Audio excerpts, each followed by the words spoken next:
ሰላም ውድና የተከበራችሁ ቤተሰቦቼ እንኳን በሰላም ወደ ቻናል የመጣችሁ። ዛሬ ደግሞ በሚገርምና ፔንግ በሆነ የቢዝነስ አይዲያ ተመልሼ ወደ እናንተ ከች ብያለሁ። እናንተ ቪዲዮውን እስከ መጨረሻ ላይክ፣ ሰብስክራይብ እና ሼር እያደረጋችሁ ተከታተሉ። እንግዲህ ወደ እናንተ ይዤላችሁ የመጣው የቢዝነስ አይዲያ ምንድን ነው? የቦንዳ ቤት ልብስ ስራ እንዴት ነው አዋጭነቱና የመጀመሪያ በጀቱ ምን ያህል ይሆናል፣ እንዲሁም ደግሞ ትርፋማነቱ እስከምን ድረስ ነው የሚለውን እና ሌሎችም ተያያዥ የሆኑ ሀሳቦች ወደ እናንተ ይዤ ከች ብያለሁ። እናንተ እስከ መጨረሻ እንድትከታተሉ ጋብዣችኋለሁ። ቀጥታ ወደ ቪዲዮ ስወስዳችሁ የቦንዳ ወይም ያገለገሉ ልብሶች ንግድ በኢትዮጵያ ውስጥ በጥሩ ትርፋማነቱና በተጠቃሚ ዘንድ ባለው ከፍተኛ ፍላጎት ምክንያት በጣም አዋጪ ከሆነ የቢዝነስ አይዲያዎች ወይም ደግሞ ሀሳቦች መካከል አንዱና ወሳኙ ትልቁ የቢዝነስ ሀሳብ እንደሆነ ይታወቃል በዚህ ሰዓት። እንግዲህ ስለዚህ የቦንዳ ቤት ልብስ ንግድ እንግዲህ የተለያዩ መረጃዎች እናንተ ብትወስዱ ወይም ደግሞ ልትፈልጉ ትችላላችሁ። ከምትፈልጓቸው መካከል እንግዲህ 4 ደረጃዎችን አድርጌ አስቀምጫችኋለሁ። አንደኛ የቦንዳ ንግድ አዋጭነትና የወራዊ ገቢ ግምቱ ምን ያህል ይሆናል ነው። በወር ምን ያህል ትርፍ አገኝ ይሆን የሚለውን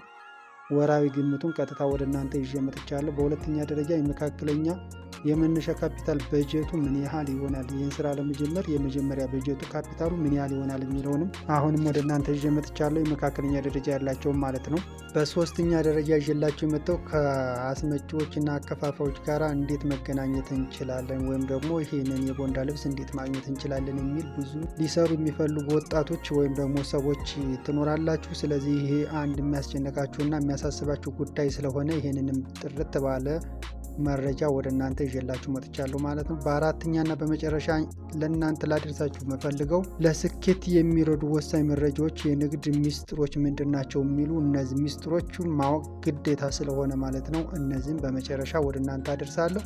እንግዲህ እኔ ወንድማችሁ ቀጥታ ወደ አንደኛ ስወስዳችሁ አንደኛው ላይ የቦንዳ ንግድ አዋጭነትና የወራዊ ገቢ ግምት ምን ያህል ይሆናል ነው። በወር ውስጥ ምን ያህል ትርፍ አገኛለሁ የሚለው የቦንዳ ንግድ ከፍተኛ የትርፍ ዕዳግ ወይም ፕሮፊት ማርጂን ያለው ዘርፍ እንደሆነ ይታወቃል። በአማካይ ከ100 እስከ 200% ከዚያም በላይ ትርፍ ማግኘት ይቻላል ማለት ነው። እንግዲህ የመካከለኛ ንግድ ወራዊ የተጣራ ትርፉ ምን ያህል ነው? የመካከለኛ ንግድ ማለት እንግዲህ መካከለኛ የሆነ በጀት ያለው ሰው ማለት ነው። እንግዲህ እሱን ደግሞ ቀጥዬ ስለምነግራችሁ ከ100 እስከ 200 ሺህ ድረስ ትርፍ ሊያስገኙ ይችላል ማለት ነው። እንደሚሸጥበት ቦታ፣ እቃዎች፣ የእቃዎች ጥራትና የሚሸጥ ትልቅነት ወይም ደግሞ የሽያጭ ቅልጥፍናው ወይም ደግሞ የሽያጭ ቅልጥፍናው ከእነዚህ ጋር የተያያዘ ነገር ቢሆንም እስከዚህ ያህል ድረስ ማግኘት ይቻላል። ከ100 እስከ 200 ሺህ ድረስ ማግኘት ይቻላል ማለት ነው። ትርፋማ የሚያደርግበት ምክንያት ምንድን ነው? አሁን ይህ ትርፋማ ነው ብለናል። እንዴት ትርፋማ ሊሆን ቻለ የሚለውን ስናይ ደግሞ በአንደኛ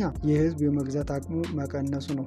በዚህም ምክንያት የቦንዳ አልባሳትን ፍላጎት በየጊዜው እየጨመረ ስለመጣ ማንኛውም ሰው እየገዛ ስለሆነ ስለዚህ ይሄ አንድ አዋጭ እንዲሆን የሚያደርገው ምክንያት ነው። ሁለተኛው እቃዎቹ በጥራትና በብዛት አማራጭ ያላቸው መሆኑ ነው። እንግዲህ እነዚህ የቦንዳ ልብሶች አሁን ባለው ተጨባጭ ሁኔታ ጥራት ያላቸው አማራጮች ስላሉ እነዚህን አማራጮችን ለመጠቀም ሰው ወደዚህ የገበያ ዘርፍ ተስቧል ማለት ነው። ገዢው ወይም ደግሞ ከስተመሩ እንደማለት ነው። በሶስተኛ ደረጃ ደግሞ ትርፋማ እንዲሆን ያደረገው በችርቻሮ ሽያጭ ወቅት ጥሩ እቃዎች ወይም ደግሞ ፈርስት ቾይዝ የምንላቸው ማለት ነው በጥሩ ዋጋ ስለሚሸጡ የወጣውን ወጪ በፍጥነት መመለስ መቻሉ ይሄ አንድ ትርፋማ እንዲሆን ያደረገበት ምክንያት ነው ማለት ነው። እንግዲህ ወደ ሁለተኛው ደረጃ ስወስዳችሁ መካከለኛ የመነሻ ካፒታል ወይም በጀት ምን ያህል ይሆናል። ዝቅተኛና ከፍተኛ የሚለውን እናንተ እንዳላቸው የቢዝነስ መጠን ይወሰናል ማለት ነው። እንግዲህ ከዚህ በላይ እንደጠቀስኩት ወራዊ ገቢያችሁ እንግዲህ የተወሰነው በዚህ በጀት ላይ ነው ማለት ነው። ስለዚህ የዚህ በጀት ምን ያህል ነው የሚባለው ወይም የመካከለኛ በጀት ምን ያህል ነው ለሚለው የመካከለኛ ደረጃ የቦንዳ ንግድ መነሻ የሚሆን ካፒታል እንደ ንግድ ቦታው ሁኔታ ቢለያይም አጠቃላይ መካከለኛ መነሻ ካፒታል ያላቸው ከ200 እስከ 300 ሺህ ድረስ ቢሆን በቂ ነው ተብሎ ይገመታል ማለት ነው። የበጀቱ ክፍፍል ግምት ይሄ ደግሞ ማለት ይሄ ከ200 እስከ 300 ሺህ ብር የተበጀተው በጀት ወይም ደግሞ መነሻ ካፒታል ለምን ይውላል የሚለውን ደግሞ ስንመለከት የቦንዳ ባልዶዛ ወይም ባልዶዛ ማለት ደግሞ እቃዎች ማለት ነው የተሸፈኑበት እንደማለት ነው። ፓክድ የሆኑ መግዣ ይሄ ከ100 ሺህ እስከ 150 ሺህ ድረስ ሊፈጅ ይችላል። ከዛም በላይ ይፈጃል። እንደናንተ እንዳያያዝ ይወሰናል ማለት ነው። ሁለተኛው የሱቅ ኪራይ ያለ የቅድሚያ ክፍያ ከ50 ሺህ እስከ 100 ሺህ ሊፈጅ ይችላል።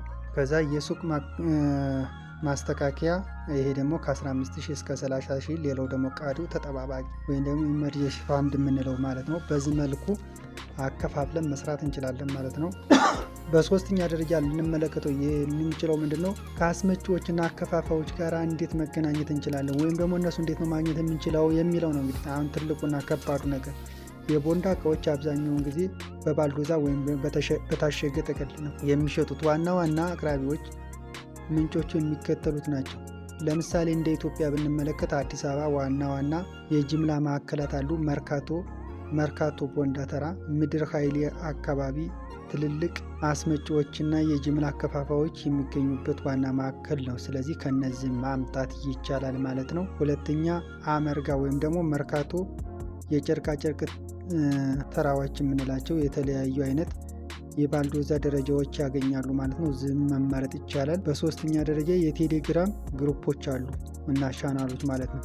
በአሁኑ ወቅት በርካታ አከፋፋዮች ባልዶዛ ይመጣላቸው ምስልና ዋጋ በቴሌግራም ያሰራጫሉ። የቦንዳ አከፋፋዮችን ብለው ይህን ሰርች በማድረግ የቦንዳ አከፋፋዮች ብሎ ሰርች በማድረግ ማግኘት ይችላሉ። እዛ ጋር ማስመጣት ይቻላል ማለት ነው። በመጨረሻ በክልል ከተሞች አከፋፋዮች አሉ። ለምሳሌ እንደ ድሬዳዋ፣ ናዝሬት፣ አዳማ፣ ባህር ዳር ከተሞች ላይ ትልልቅ አከፋፋዮች አሉ። እነሱ ጋርም ሄዶ ማምጣት ይቻላል ማለት ነው። እዚህ ላይ ግን ከዚህ ውጭ ወይም ደግሞ ከኢትዮጵያ ውጭ ያላችሁ ትልልቅ ከተሞች በመዞር አከፋፋዮች አሉ፣ ከነሱ መውሰድ ትችላላችሁ ማለት ነው። ሌላው ለአሰራር የሚሆን ምክር እዚህ ጋር በጣም መጠንቀቅ ያለባችሁ፣ መጀመሪያ ከአስመጪዎቹ ጋር ሲገናኙ እቃዎች ደረጃ ግሬድ የሚባል አለ፣ ግሬድ ቢ የሚባል አለ። በጥንቃቄ ይህንን መመልከት ግድ ይላል። ከተቻለ የሚያውቁ ሰው ወይም ደግሞ ከዚህ በፊት ልምድ ያለው ሰው ቢሆን የተሻለ ነው ማለት ነው።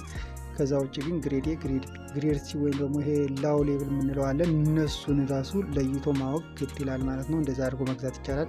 አራተኛና በመጨረሻ ለስኬት የሚረዱ ወሳኝ መረጃዎች የንግድ ሚስጥሮች ናቸው። እነዚህን ማወቅ ያስፈልጋል። አንደኛ የእቃ አመራረጥ ነው።